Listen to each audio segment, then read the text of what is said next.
Hello friend, आप सभी का स्वागत है मेरे YouTube channel GS SST classes with Ganesh car की। मेरे वीडियो को लाइक, शेयर तथा कमेंट करके ज़रूर बताएं कि आपको यह वीडियो कैसा लगा और साथ ही मेरे चैनल को सब्सक्राइब करके बेल आइकन ज़रूर प्रेस करें। हेलो दोस्तों, आज हम जानेंगे हिमालय में स्थित प्रमुख दर्रे, यानी कि जो हम इस समय पे अध्ययन कर रहे हैं भारत का भौगोलिक विस्तार के बारे में हम जो है जानकारी ले रहे हैं इस समय पे। इससे जो प्रथम पार्ट था इसका भारत का भौगोलिक विस्तार का, उसमें हमने अध्ययन किया था उत्तर का विशाल हिमालय, यानी कि जो उत्तर का विशाल हिमालय है इसका हमने अध्ययन किया था। और इसको जो है मुख्यतः जो उत्तर का विशाल मैदान है हिमालय है, इसको 4 भागों में बांटा गया था। फर्स्ट था ट्रांस हिमालय, सेकेंड महान हिमालय, और थर्ड था मध्य हिमालय या लघु हिमालय, और चौथा था शिवालिक श्रेणियाँ, ठीक है, या बाह्य हिमालय। तो इसी के अंतर्गत ही जो है कुछ प्रमुख दर्रे, यानी कि जो उत्तर का विशाल हिमालय जो है इसके अंतर्गत कुछ प्रमुख दर्रे हैं, उनके बारे में आज अध्ययन करेंगे। इससे पहले मैंने आपको बताया था कि जो भारत का भौगोलिक विस्तार है इसको 5 भागों में विभाजित किया था। फर्स्ट था उत्तर का विशाल मैदान हिमालय, और सेकंड था उत्तर का विशाल मैदान, और थर्ड था प्रायद्वीप भारत, चौथा तटीय प्रदेश, और पांचवा था द्वीप समूह, ठीक है। ये सभी जो है इसमें हमारे द्वारा अध्ययन किए जाएंगे। और आज स्टार्ट करेंगे जो हिमालय प्रथम पार्ट जो है उत्तर का विशाल हिमालय के अंतर्गत जो है प्रमुख दर्रे जो है हिमालय के अंतर्गत उनके बारे में। पहला है सिपकिला दर्रा, ठीक है। सिपकिला दर्रा, यह दर्रा हिमाचल प्रदेश में स्थित है तथा हिमाचल के शिमला और तिब्बत को जोड़ता है, ठीक है। जो प्रथम दर्रा है सिपकिला दर्रा, सिपकिला दर्रा जो है ये जो है हिमाचल प्रदेश में स्थित है और शिमला और तिब्बत को जोड़ता है। शिमला यानी कि हिमाचल प्रदेश के शिमला को और तिब्बत को जोड़ता है। दूसरा आता है जोजिला दर्रा, यह दर्रा जम्मू कश्मीर में स्थित है और जम्मू कश्मीर के श्रीनगर और जम्मू कश्मीर के लेह, यानी कि इन 2 प्लेसों को यह जोड़ता है। नेक्स्ट आता है काराकोरम दर्रा, यह दर्रा भी जम्मू कश्मीर में स्थित है और यह जो है भारत को चीन जाने वाले मार्ग से जोड़ता है, ठीक है। इसमें काफ़ी इंपॉर्टेंट नोट है एक, यह भारत का सबसे ऊंचा दर्रा है, यानी कि जो काराकोरम दर्रा है यह भारत का सबसे ऊंचा दर्रा है। अगला आता है बनिहाल दर्रा, ठीक है। बनिहाल दर्रा, यह दर्रा जो जम्मू कश्मीर में स्थित है और यह जो है मुख्यतः श्रीनगर को, यानी कि जम्मू को जो है श्रीनगर से जोड़ता है, ठीक है। और जो फेमस जवाहर सुरंग, ठीक है, इसका निर्माण भी जो है बनिहाल दर्रे के अंतर्गत ही किया गया है। अगला आता है बड़ा लाचा दर्रा, यह दर्रा जम्मू कश्मीर में स्थित है, यानी कि हिमाचल के मंडी और जम्मू कश्मीर के लेह को जो है यह जो है मार्ग जो है जोड़ता है। अगला आता है बुर्जिला दर्रा, यह दर्रा जो मुख्यतः है बुर्जिला दर्रा, यह दर्रा जो है जम्मू कश्मीर में स्थित है और जम्मू कश्मीर के ही श्रीनगर और गिलगित जो POK पाक ऑक्युपाइड कश्मीर में जो स्थित है उसको जो है जोड़ता है ये। इसके बाद आता है जेलिप्ला दर्रा, यह दर्रा जो है फेमस है सिक्किम क्षेत्र में, सिक्किम राज्य में स्थित है ये, और यह जो है सिक्किम को जो है तिब्बत से जोड़ता है, यानी कि जिस भारत का सिक्किम राज्य है उसको जो है तिब्बत से जोड़ता है। कौन सा दर्रा? जेलिप्ला दर्रा। नेक्स्ट आता है नाथुला दर्रा, यह दर्रा सिक्किम राज्य में स्थित है जो सिक्किम को तिब्बत से जोड़ता है, यानी कि जो सिक्किम है उसको जो है किससे जोड़ता है? तिब्बत से जोड़ता है। और ये फेमस इसलिए है क्योंकि जो कैलाश मानसरोवर जो यात्रा होती है लिपुलेख दर्रा जो उत्तराखंड में है, उसके बाद जो ऑप्शनल मानसरोवर यात्रा का जो मार्ग है वो जो है नाथुला दर्रा से होकर ही जाता है, ठीक है। इसके बाद अगला आता है बोडमिला दर्रा। बोडमिला दर्रा जो है अरुणाचल प्रदेश में स्थित है ये। इस दर्रे से तवांग घाटी, यानी कि इस दर्रे से जो है तवांग घाटी जो है अरुणाचल प्रदेश से होते हुए तिब्बत जाने का मार्ग है, ठीक है। जो बोडमिला दर्रा है इस दर्रे से जो है तवांग घाटी अरुणाचल प्रदेश से तिब्बत जाने का मार्ग स्थित है। अगला आता है दिफू व पांगसाट दर्रा। ठीक है, यह भी अरुणाचल प्रदेश में है और यह भारत को म्यांमार यानी कि जो भारत के म्यांमार को जो है जोड़ता है, यानी कि भारत और म्यांमार के बीच कौन सा दर्रा है, दिफू या पांगसाट दर्रा। अगला आता है तुजू दर्रा। ठीक है, ये जो है मणिपुर राज्य में स्थित है और यह जो भारत के इम्फाल यानी कि इम्फाल मणिपुर का जो है उसे जो है म्यांमार से जोड़ता है। ये प्रसिद्ध है आपके म्यांमार और भारत को ले जो है। पहला कौन सा था, पहला था अरुणाचल प्रदेश में स्थित जो आपका दिफू दर्रा था और सेकंड जो है तुजू दर्रा है जो मणिपुर इम्फाल से जो है म्यांमार को जोड़ता है। नेक्स्ट आता है लिपुलेख दर्रा। लिपुलेख दर्रा जो है काफ़ी प्रसिद्ध दर्रा है, ये उत्तराखंड में स्थित है और यह उत्तराखंड के पिथौरागढ़ डिस्ट्रिक्ट को जो है तिब्बत से जोड़ता है और यह इसलिए भी प्रसिद्ध है क्योंकि ये कैलाश मानसरोवर यात्रा का मुख्य मार्ग है ये। ठीक है, कौन सा दर्रा बताया, लिपुलेख दर्रा जो है कैलाश मानसरोवर का प्रसिद्ध दर्रा है। इससे पहले आपको बताया था कि जो सेकंड जो है कैलाश मानसरोवर यात्रा का ऑप्शनल मार्ग है वो है नाथुला दर्रा। अगला आता है माणा दर्रा। यह दर्रा उत्तराखंड में स्थित है यह भी, और जो उत्तराखंड के चमोली जनपद है उसको जो है चीन से जोड़ता है ये। ठीक है, ये आपका माणा दर्रा जो है उत्तराखंड के चमोली जनपद को चीन से जोड़ता है। नेक्स्ट आता है थांगला या नीति दर्रा। ये दर्रे भी उत्तराखंड के स्थित हैं जो उत्तराखंड को चीन तिब्बत से जोड़ते हैं। ठीक है, तो ये थे कुछ प्रसिद्ध जो है जो दर्रे हैं हिमालय क्षेत्र के, वो प्रसिद्ध दर्रे हैं। इसके बाद आपको ये विस्तृत जानकारी इस विषय में मेरे द्वारा दी गई है कि भारत का भौगोलिक विस्तार ये आपको जो 5 भागों में जो डिवाइड किया गया था। उत्तर का विशाल हिमालय, उत्तर का महान या विशाल मैदान इसे कह सकते हैं, और नेक्स्ट है प्रायद्वीपीय भारत, और नेक्स्ट उसके बाद जो था ये था आपका पश्चिमी या पूर्वी घाट जो कहा जाता है इनको। ठीक है, जो प्रायद्वीपीय भारत का जो है ये तटीय प्रदेश जो थे, और अंतिम है द्वीप समूह। ठीक है, और तो आप जो है पहला हमारा द्वारा जो है हिमालय जो उत्तर का विशाल हिमालय है इसके बारे में जो है पूरी जो टॉपिक था ये कंप्लीट हो चुका है, फर्स्ट पार्ट जो है। और सेकंड पार्ट आज स्टार्ट करेंगे उत्तर का विशाल मैदान। ठीक है, उत्तर का विशाल मैदान और प्रायद्वीपीय पठार, इन दो जो है पॉइंट आज जो है हमारे द्वारा डिस्कस होंगे। तो जानते हैं पहला उत्तर का विशाल मैदान। ठीक है, the great plain of north. उत्तर का विशाल मैदान को सिंधु गंगा ब्रह्मपुत्र का मैदान भी कहा जाता है। ठीक है, इसका विस्तार जो है लगभग 3200 किलोमीटर तक है और यह मैदान जलोढ़ अवसादों से निर्मित है। यानी कि जो उत्तर का विशाल मैदान है यह जो है किससे निर्मित है, जलोढ़ अवसादों से निर्मित है। यह मैदान में इसकी जो पश्चिम में चौड़ाई है अत्यधिक है और यह मैदान हिमालय एवं प्रायद्वीपीय भारत के संक्रमण क्षेत्र में, यानी कि हिमालय और प्रायद्वीपीय भारत के जो है बीच का क्षेत्र जो है ये उत्तर का विशाल मैदान कहलाता है। इसके बाद यह जो उत्तर के विशाल मैदान को जो है निम्नलिखित भागों में बांटा गया है। जैसे इसको डिवाइड किया गया है 4 भागों में। पहला भाग है भाबर। ठीक है, भाबर जो है शिवालिक पर्वतों के दक्षिण में लगभग 8 से 15 किलोमीटर चौड़ी पट्टी के रूप में भाबर का विस्तार है। ठीक है, यानी कि जो भाबर का विस्तार है कितने किलोमीटर चौड़ी पट्टी के बीच में है, यह जो 8 से 15 किलोमीटर के बीच में है। और कंकड़ पत्थरों व मोटे अवसादों की अधिकता के कारण नदियां यहाँ विलीन हो जाती हैं।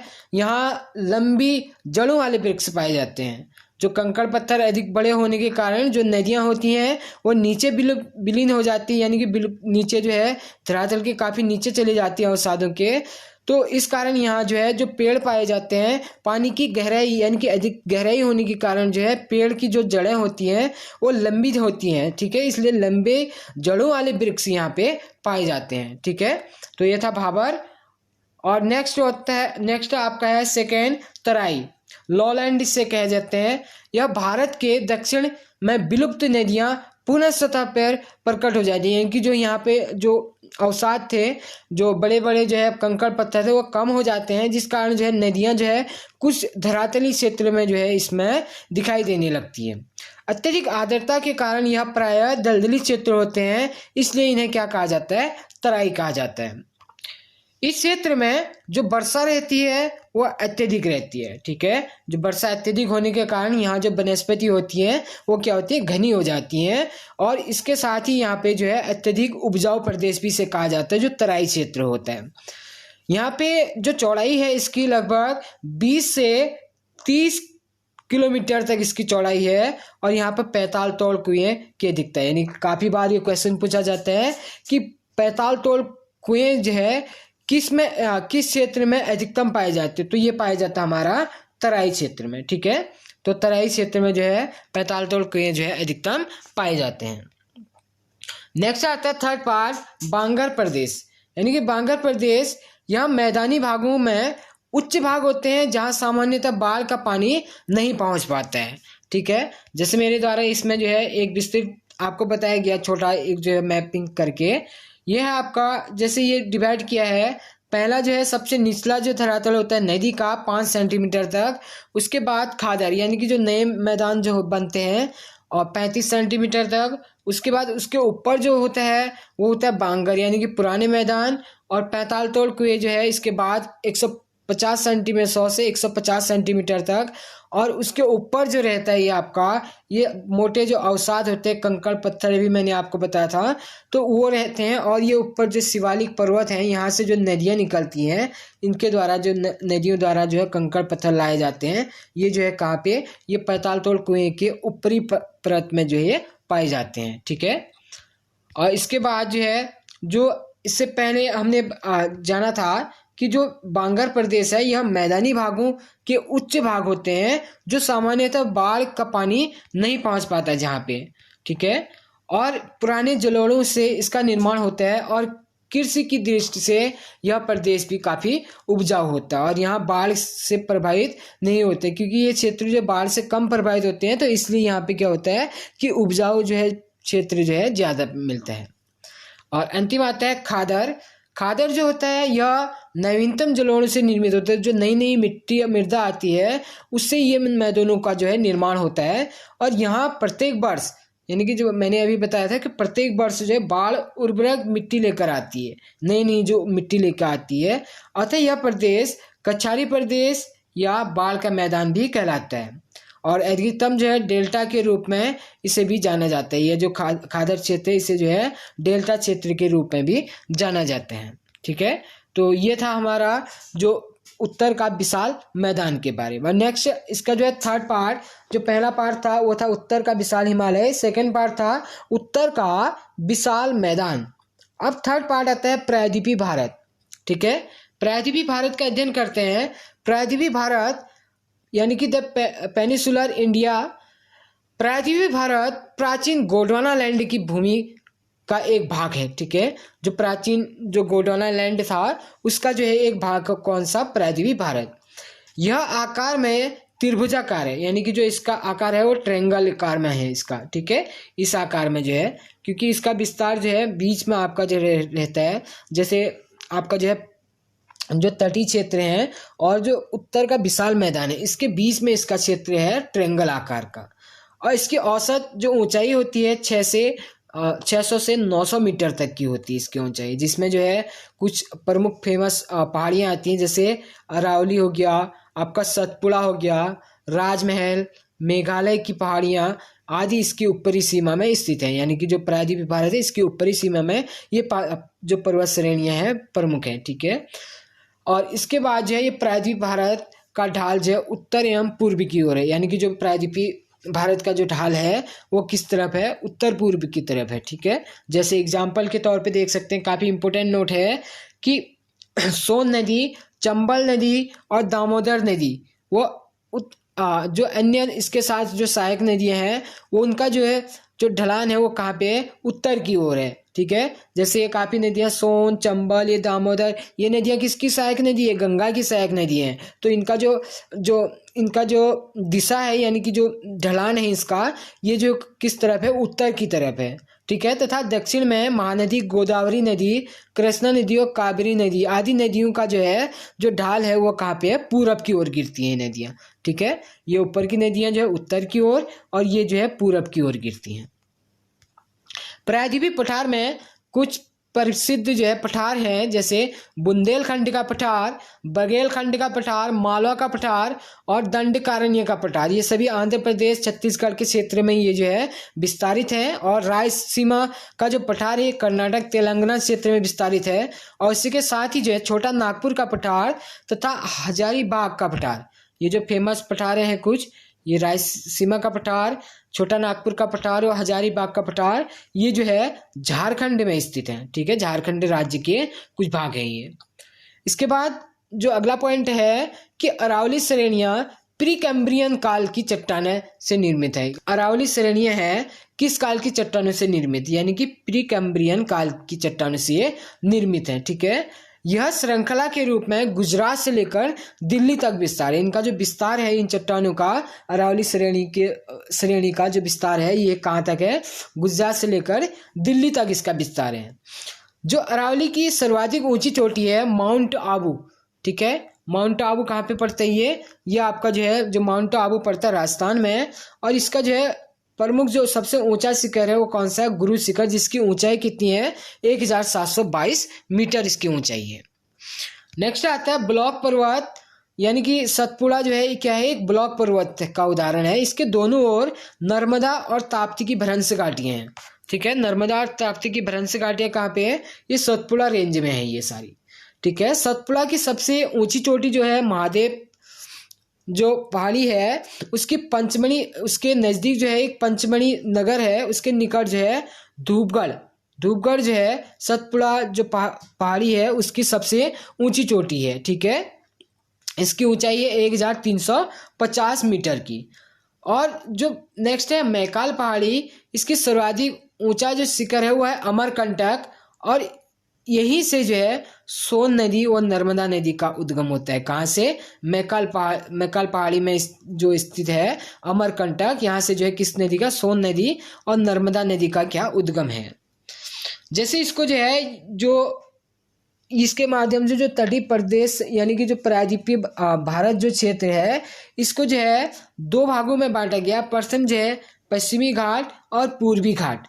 ठीक है, इसके अंतर्गत पहला आता है पश्चिमी घाट, जो ताप्ती नदी गुजरात से कन्याकुमारी तक लगभग 1600 किलोमीटर लंबाई में विस्तृत है। और इसका औसत ऊंचाई जो रहती है ये 1200 मीटर और औसत चौड़ाई जो एवरेज इसका जो है लेंथ है ये है 50 से 80 किलोमीटर तक की। ठीक है, और पश्चिमी घाट के उत्तर में गुजरात के सौराष्ट्र प्रदेश से में जो है एक गिर की पहाड़ी प्रसिद्ध है। ठीक है, गिर की पहाड़ी कहाँ पे प्रसिद्ध है, गुजरात के सौराष्ट्र प्रदेश में जो है गिर की पहाड़ी पश्चिमी घाट के उत्तर में स्थित है। और इसी पश्चिमी घाट में 3 जो प्रसिद्ध दर्रे हैं, थाल घाट, भोर घाट, पाल घाट और एक है सेन कोटाई प्रमुख दर्रे इसके हैं। ठीक है, पाल घाट, भोर घाट और थाल घाट और सेन कोटाई दर्रा। ठीक है, जिसके अंतर्गत जो थाल घाट है ये जो दर्रा है मुंबई, नागपुर, कोलकाता रेल मार्ग और सड़क मार्ग को जोड़ता है। ठीक है, जो फेमस जो है थाल घाट है यह मुंबई, नागपुर, कोलकाता और यानी कि जो रेल मार्ग है और सड़क मार्ग है दोनों को जोड़ता है ये।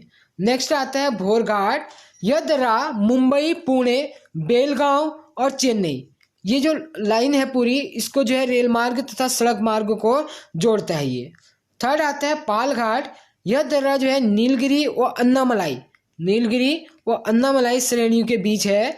ठीक है, और यह दर्रा जो है कालीकट, त्रिचूर, कोयम्बटूर एवं वो इंदौर रेल मार्ग वो जो है सड़क मार्ग को जोड़ता है। ठीक है, ये कालीकट, त्रिचूर, कोयम्बटूर व इंदौर रेल मार्ग और सड़क मार्ग को जोड़ता है ये। इसमें काफ़ी इम्पोर्टेंट नोट है, जो सह्याद्री पर्वतमाला है इसके सबसे ऊंची चोटी है कालसुबाई तथा इसकी जो है एक अन्य चोटी भी है, कौन सी, महाबालेश्वर। ठीक है, इसके बाद अगला पॉइंट है कि नीलगिरी की सबसे ऊंची चोटी जो है डोडा बेट्टा, इसमें इसकी जो ऊंचाई है 2637 मीटर की है और नीलगिरी के दक्षिण में अन्नामलाई पहाड़ी पर स्थित है यह, ठीक है। और दक्षिण भारत की सबसे ऊंची चोटी कौन सी है? अन्नामलाई, ठीक है। ये पश्चिमी घाट का, यानी कि एक काफ़ी इंपॉर्टेंट क्वेश्चन इसमें आता है, जो सर्वाधिक जैव विविधता है कहाँ पे पाई जाती है, उत्तरी घाट में, पश्चिमी घाट या पूर्वी घाट? तो इसका आंसर रहेगा पश्चिमी घाट में। इसके बाद आता है कि जो सेकंड पार्ट है इसका, जो प्रायद्वीपीय भारत का पूर्वी घाट, ठीक है। पूर्वी घाट श्रृंखलाबद्ध नहीं है, यानी कि इसमें श्रृंखलाएं नहीं है जैसे पश्चिमी घाट में है, क्योंकि यहाँ पे जो है महानदी गोदावरी, कृष्णा व कावेरी यानी अन्य नदियाँ जो है पूर्वी घाट को क्या करती है, जगह जगह पे काट देती हैं, जिस कारण यहाँ पे जो है पर्वत श्रृंखलाएं नहीं पाई जाती हैं, ठीक है। और पूर्वी घाट की सर्वाधिक ऊंची चोटी जो रहेगी ये रहती है विशाखापट्टनम, आंध्र प्रदेश में जो है ये जो है सबसे ऊंची चोटी इसकी है। और पूर्वी घाट में अनेक पर्वतमालाएं भी स्थित हैं, जैसे जिनमें जो है नल्लामल्ला, एरामल्ला, बेलीकोंटा, सेवराय और पालकोंटा प्रमुख हैं, ठीक है। ये जो है प्रमुख जो है क्या है, पर्वतमालाएं वहाँ पे छोटी छोटी जो है। और इसके बाद जो पूर्वी घाट की जो औसत ऊंचाई रहती है ये 600 मीटर तथा औसत चौड़ाई जो रहती है, यानी कि औसत ऊंचाई और एवरेज हाइट रहती है 600 मीटर की, और जो एवरेज लेंथ इसकी रहती है वो 100 से 200 किलोमीटर की रहती है।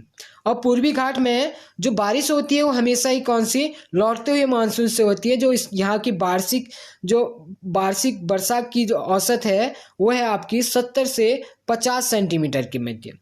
और काफ़ी इंपॉर्टेंट नोट है एक, कि जो है पूर्वी घाट की जो नदियां हैं ये अवसादों से क्या बनाती हैं, डेल्टा का निर्माण करती है, यानी कि पश्चिमी जो भाग की नदियां हैं वो डेल्टाई निर्माण कम करती हैं, जबकि पूर्वी घाट की जो नदियां हैं वो अधिक आपकी डेल्टाई निर्माण करती हैं, ठीक है। ये थी कुछ जानकारी। आज हमने 2 पॉइंट इसमें जो है, जो सेकंड पार्ट था इसका, उत्तर का विशाल मैदान और प्रायद्वीपीय भारत, इन 2 भागों को जाना। और इसके बाद जो अगले वीडियो में जानेंगे जो भारत के तटीय प्रदेश और द्वीप समूह है, यानी कि 4th पॉइंट और 5th पॉइंट को जानेंगे, ठीक है। धन्यवाद।